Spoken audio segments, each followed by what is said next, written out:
up in the city. I live in the city.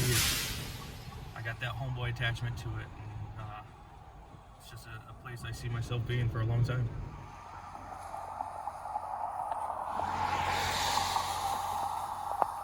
Started when I was younger. This is just a profession I've always looked up to. When I was younger, I seen the police and they were heroes. They were something I've always dreamt about doing. And then in elementary school, they brought in the canines, and I looked at all the dogs and seen them all up there, and I said, I'm going to do that one day. That's going to be me. Little I know, here I am, 9 years, almost 9 years into law enforcement, running a canine unit here in Lake Station for about 6 years. In the beginning, I was that run and gun in traffic. Now we got a bunch of new guys who love to do that. So while they're out running all the traffic and searching for all that, I like to drive through the neighborhoods, hit every street I can, check on people's houses and cars and make sure nobody's breaking into that. Leave the traffic to the younger guys, and we got a good relations where we know somebody's trying to work hard tonight and find traffic. I'll, like I said, check the neighborhoods, or if they're not feeling it tonight, we'll flip spots and I'll run a bunch of traffic and see what we can find.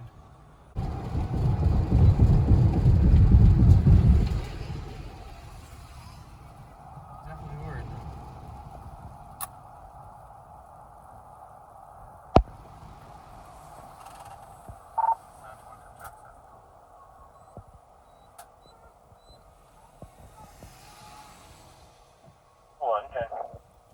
20 in Old Hope Road, white Chevy Malibu.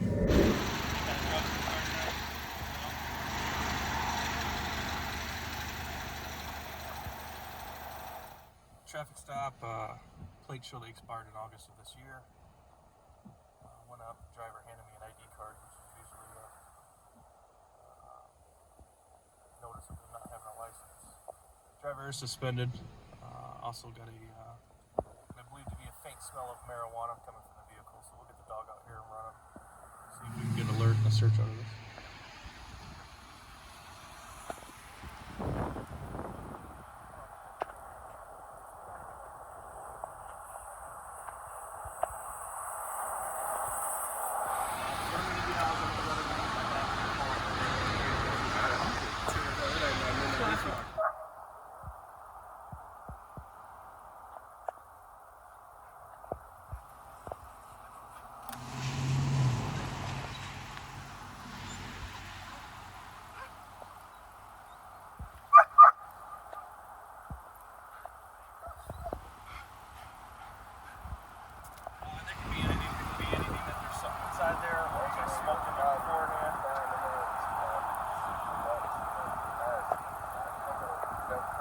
That's fine. So if they smoked in the car at all today, that's strong enough for the dog to pick up. Okay. So I'm just going to do a quick run through. Anything in the car that I need to worry about that's going to poke me, stick me, hurt me, or injure me that won't come across that you know of, any kind of blades, knives, needles, nothing like that.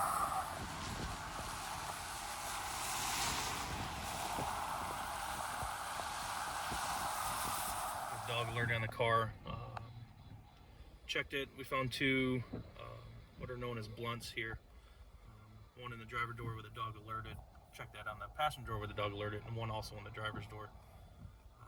We'll dispose of that, and he'll get the summons for court for driving while suspended prior through the state of Indiana, and also a citation for operating on expired plates. Alright, so you're going to get a couple tickets tonight, okay? You're suspended prior. Small offense. You're not going to get arrested tonight. I'll let you get out of here. And then we'll have to talk to you. You're not going to go to jail, but unfortunately the car's going to go with you.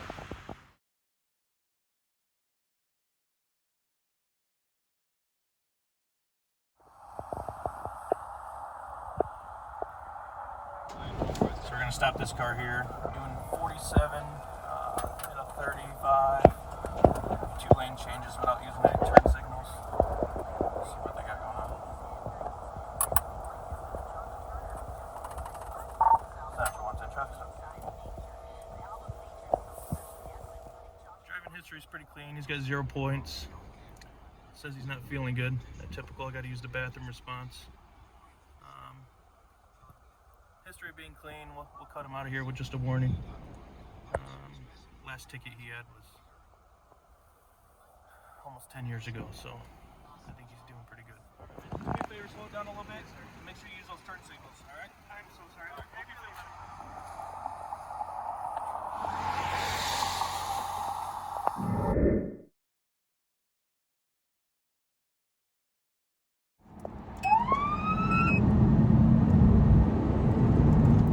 So we're en route to Cherville right now for possible poached deer. The caller states that he found a deer that's been freshly killed and looks like it's been bled out. When he was looking at the deer, he saw a possible suspect running on foot in all black from the area. So Cherville PD is on scene. We're trying to get there to determine if we can get a good track to try and figure out who the suspect is and see what we got.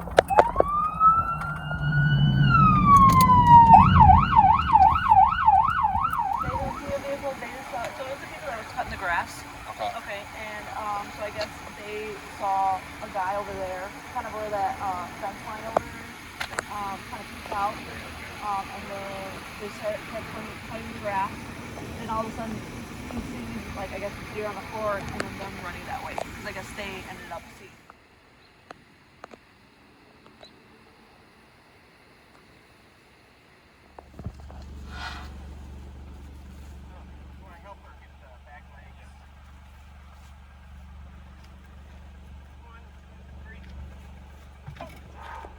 So got on scene here in Cherville and found a small spike buck with a neck wound that resembled kind of a tearing wound.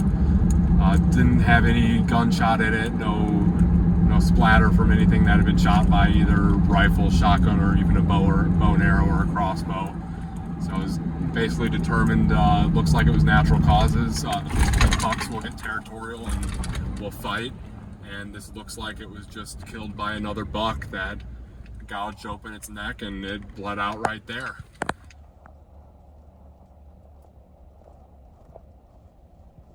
So we're at the Grant Street Marsh in Gary.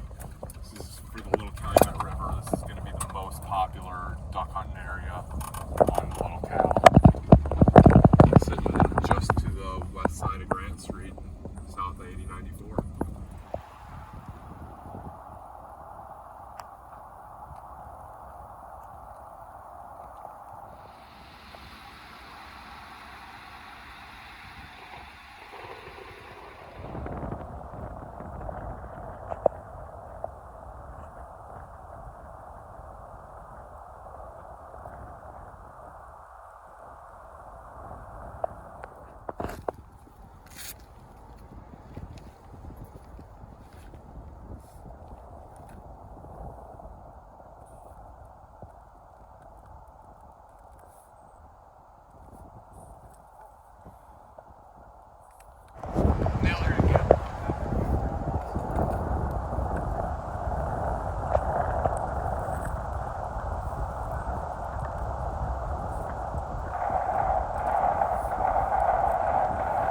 So checked a duck hunter coming out. He had a mallard and a gadwall and went through just a compliance check, making sure he's got all the licenses he needs, his permit, making sure his gun is plugged and he's shooting non-toxic shot for waterfowl. And he checked all good and no issues.